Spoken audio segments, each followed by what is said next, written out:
Hey everyone, I am Manoj Kumar, and today in this session, in this video, we will be talking about market equilibrium, which is one of the most important chapters in microeconomics. The discussion that we will be having in this video will focus on the determination of market price, equilibrium price of a commodity in the marketplace. You must be aware that there is no declaration, there is no announcement from any quarter, either in newspaper or television, what will be the market price of a particular commodity on a particular day. So, how does the market price of a commodity get determined in the marketplace? Then, what happens when there is increase or decrease in demand or supply, or there is increase or decrease in both demand and supply? How the market reacts? What are the chain of reactions? What are the cases of disequilibrium? And we will also come to know about the price floor and price ceiling, which relates to minimum support price and public distribution system. And it will also help you understand the various concerns of the farmers who are hesitating right now.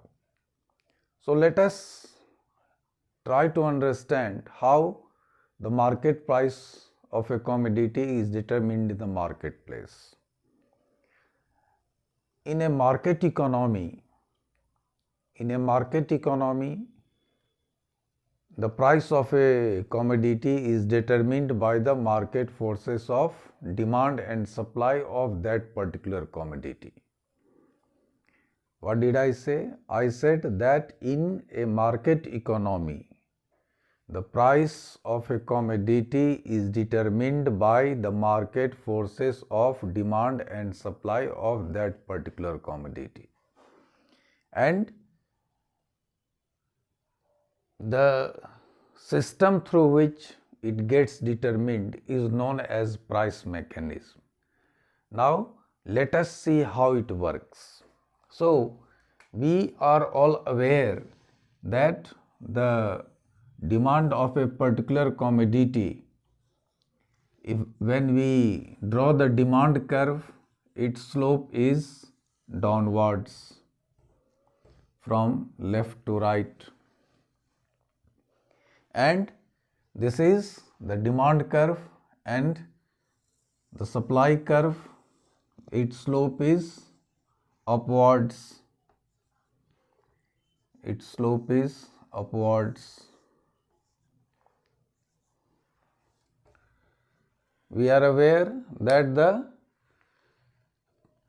price of the commodity and its quantity demanded has inverse relationship. That's why it has a downward slope, the demand curve, and the price of the commodity and its quantity supplied have positive relationship. So, there is an upward slope of the supply curve.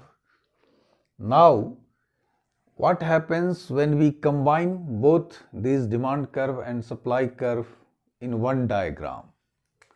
So, what happens is when we combine this demand and supply curve in one diagram, this is the demand curve and this is the supply curve. They intersect at a certain point.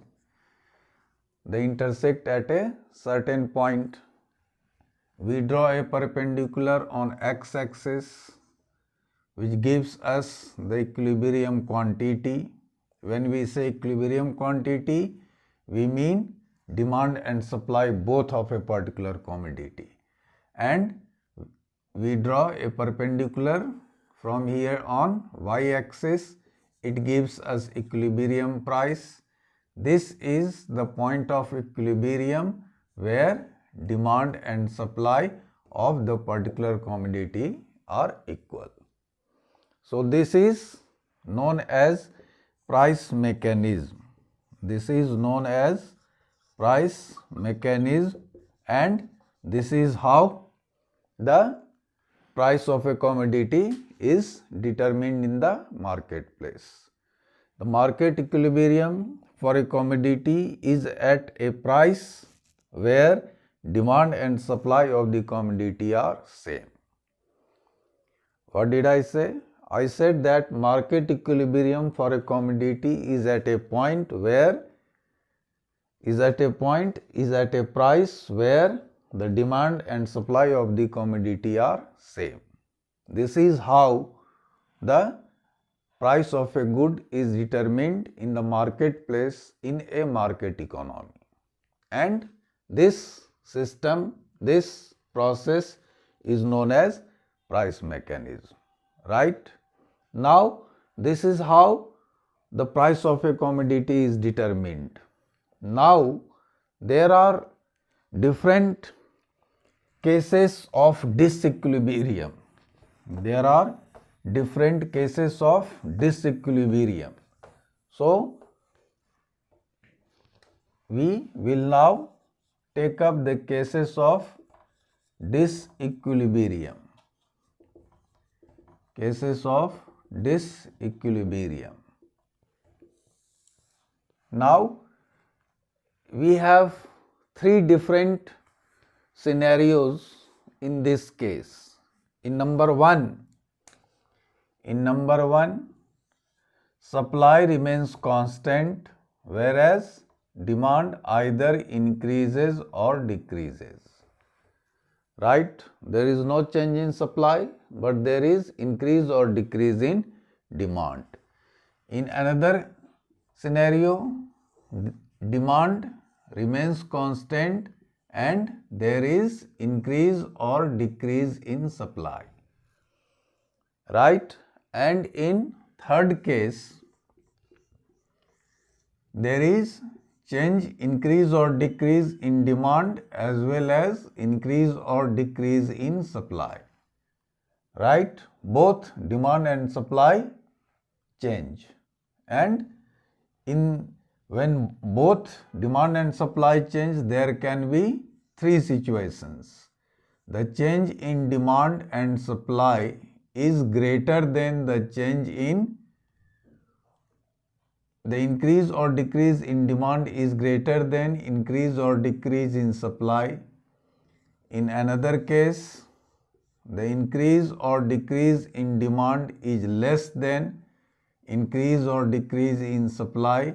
And in third case, the change in demand, increase or decrease in demand is equal to increase or decrease in supply.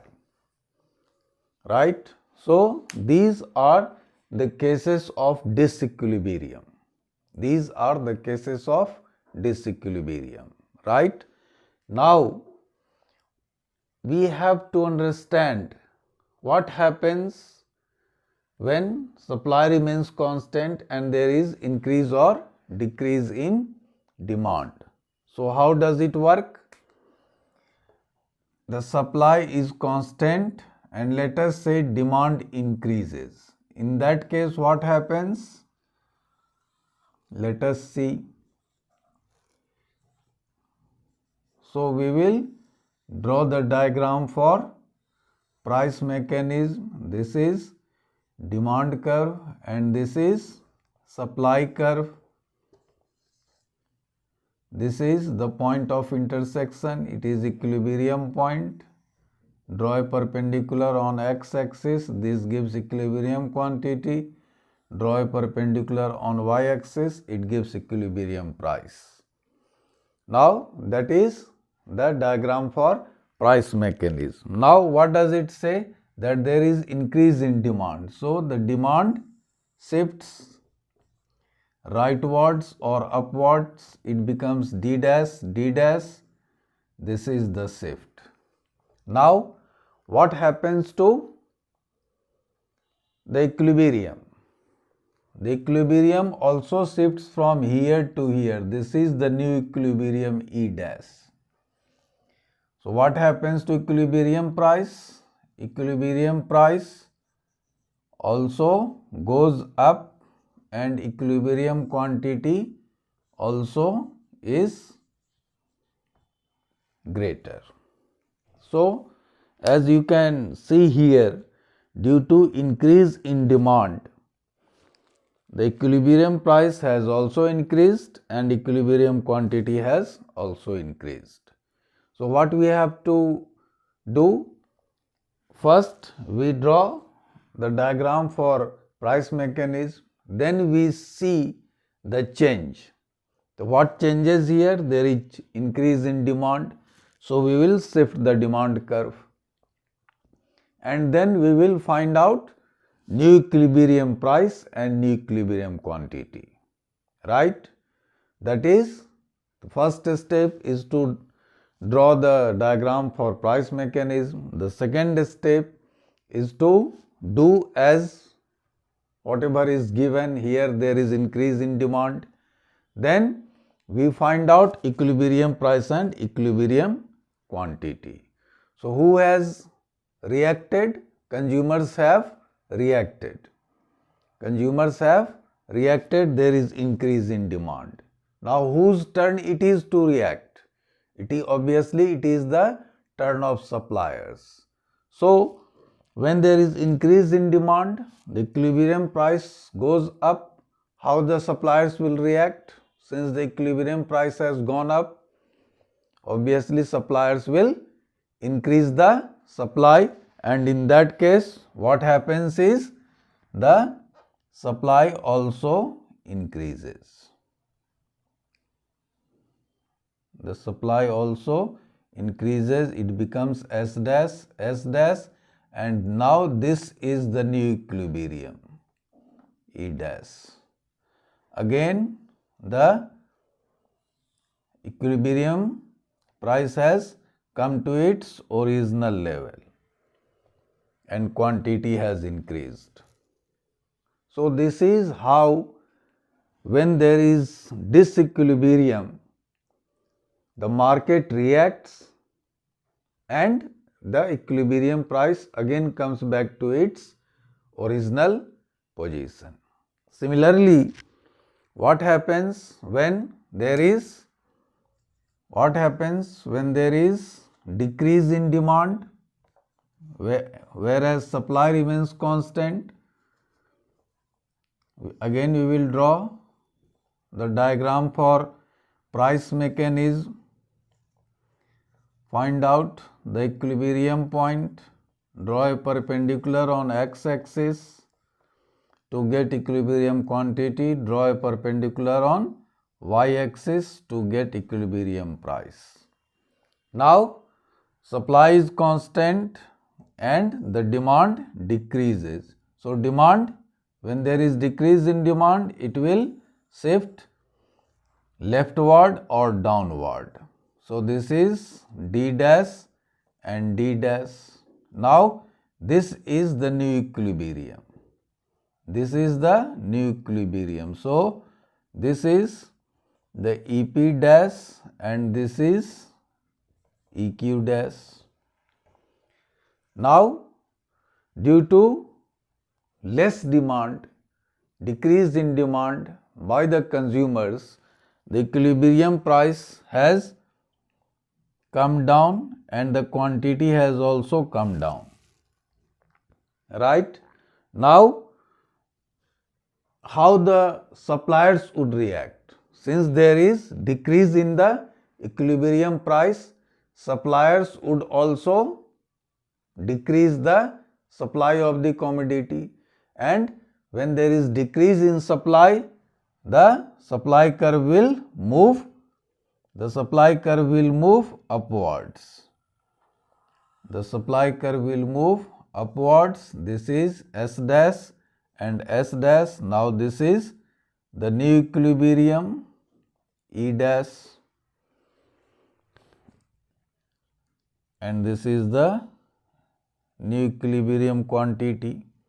So again the equilibrium price has come back to its original position, right?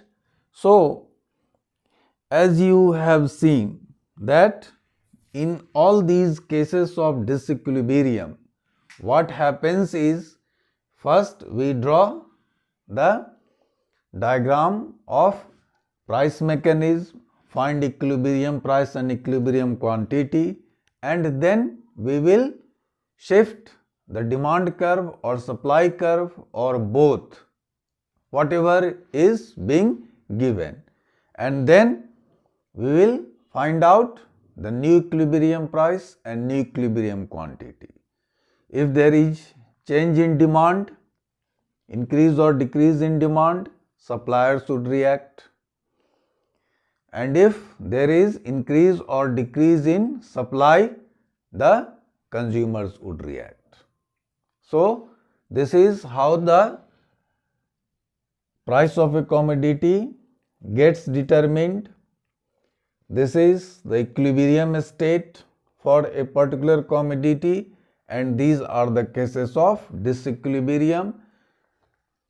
In the cases of disequilibrium, as I said, I should repeat it once again, we find out the new equilibrium price and new equilibrium quantity, and depending on the new equilibrium price, the demand or supply will increase or decrease, and then the market will come back to its original equilibrium price. That is how the market comes back to equilibrium, right? Now this we have seen with supply remaining constant and there is change in increase or decrease in demand.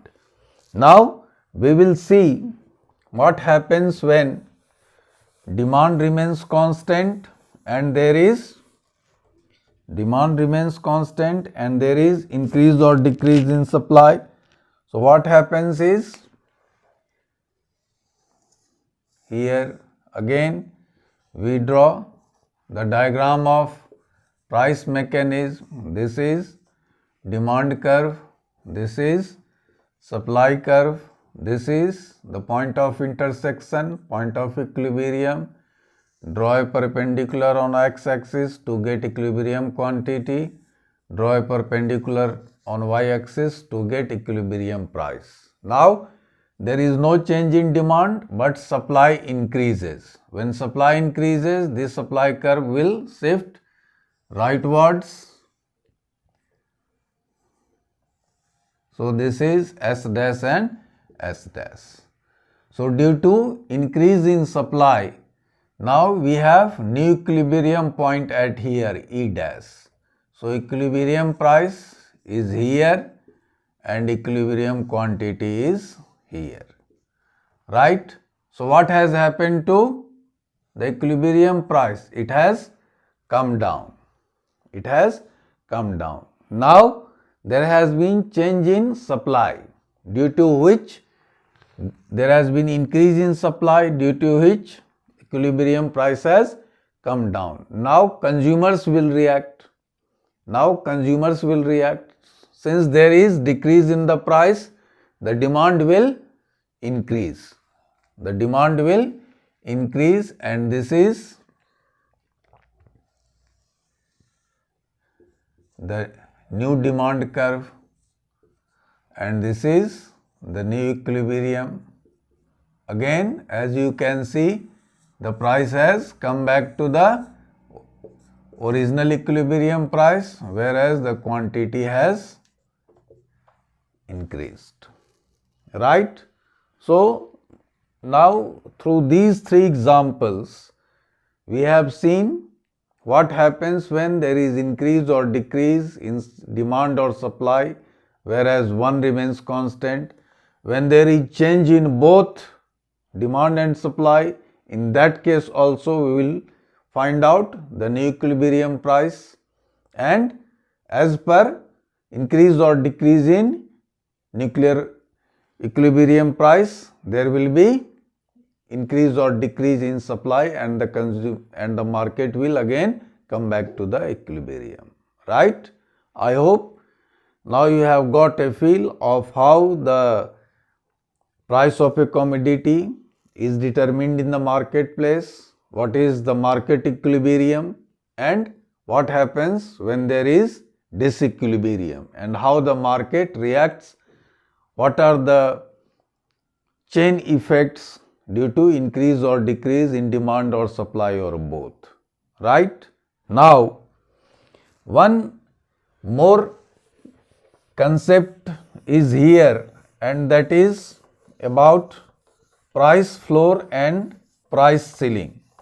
That is price floor and price ceiling, and as I have said in the introductory remarks, this relates to minimum support price and public distribution system, where the food grains are sold to those having ration card, BPL card, below poverty line card at a subsidized rate. Rupees 2 per kg rice, for example. So how does that work? So this is the diagram of price mechanism. This is demand curve. This is supply curve. We have seen that. This is equilibrium point.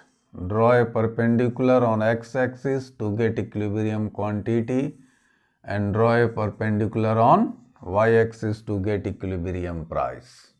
This is price mechanism. Now, what happens when there is harvest season? When the crop is being harvested, at that point of time, the supply increases.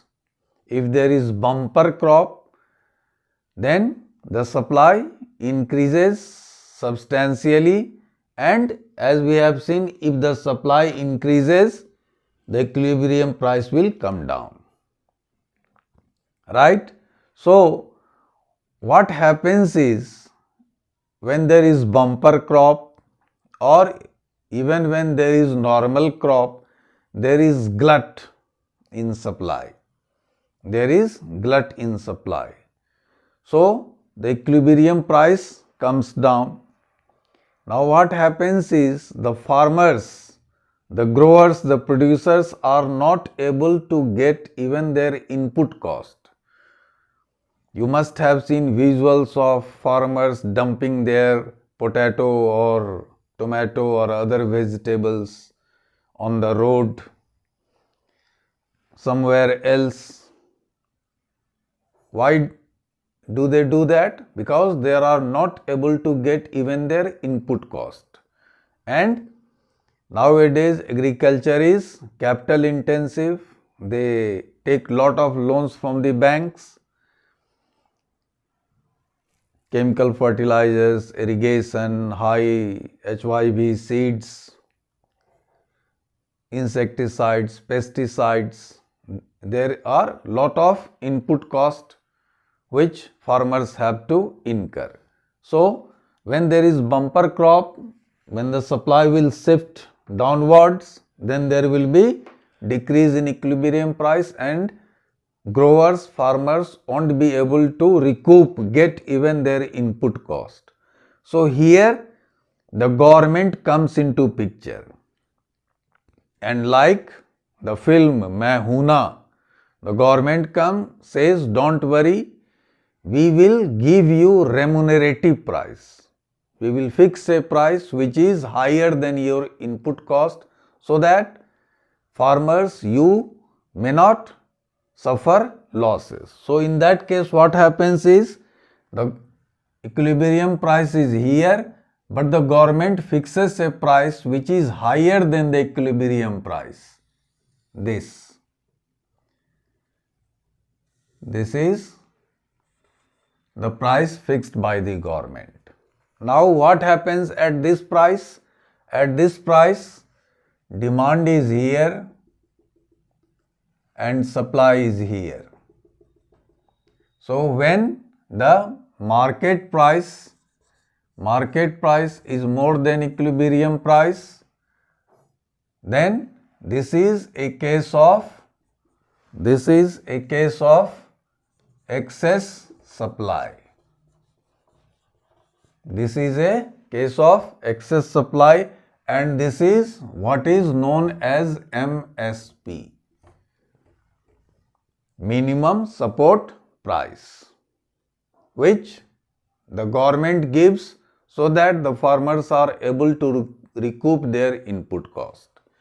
So this is one case where market price is greater than the equilibrium price, that is MSP.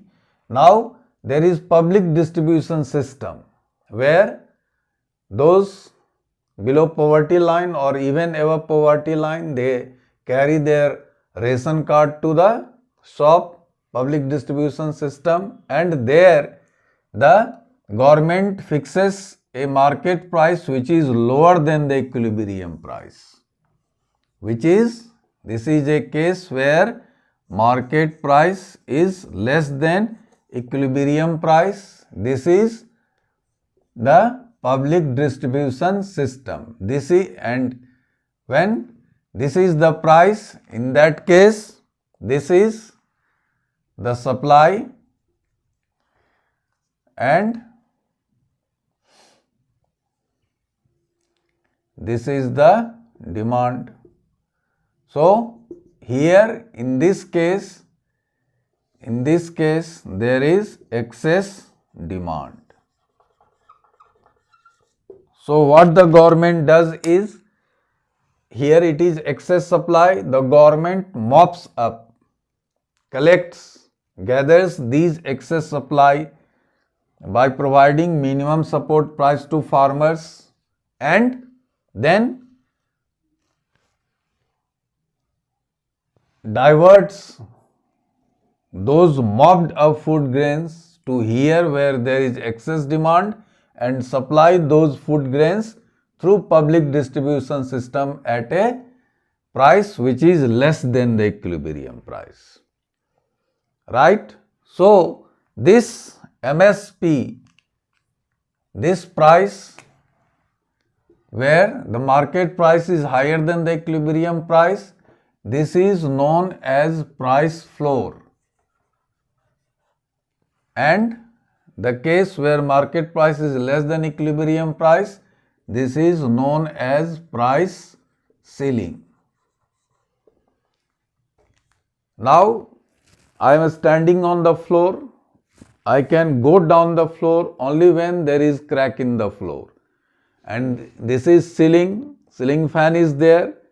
I can go above the ceiling only when I crack the ceiling or break the ceiling. So this floor price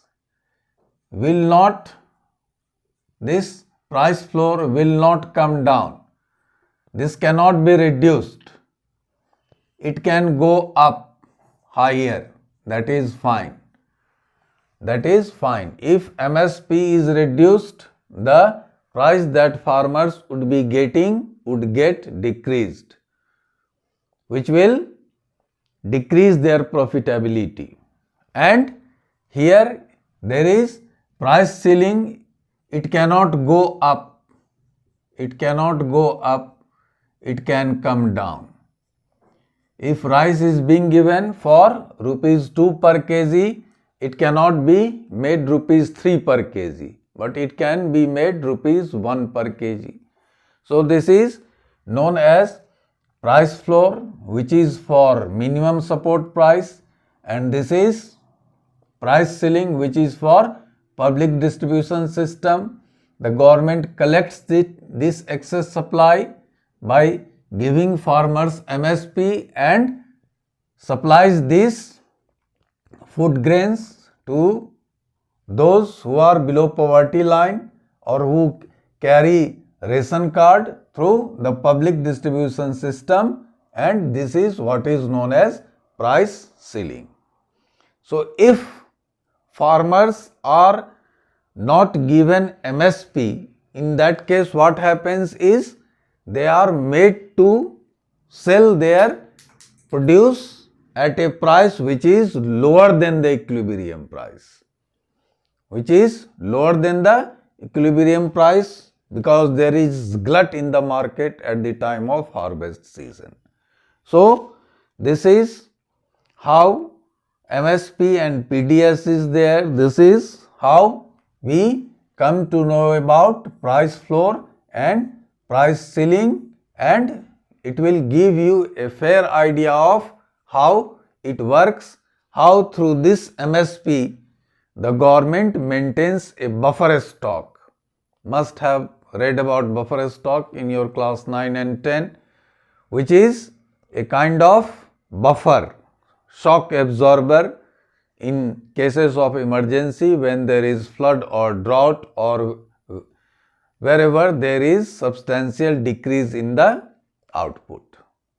So that is all about market equilibrium, the cases of disequilibrium and how the market reacts. This is what about price floor and price ceiling and MSP and PDS. This will give you a fair idea of the concerns of the producers. The concerns of the producers as well as the concerns of the consumers who lift their food grains through public distribution system. You must have read about Food Security Act as well.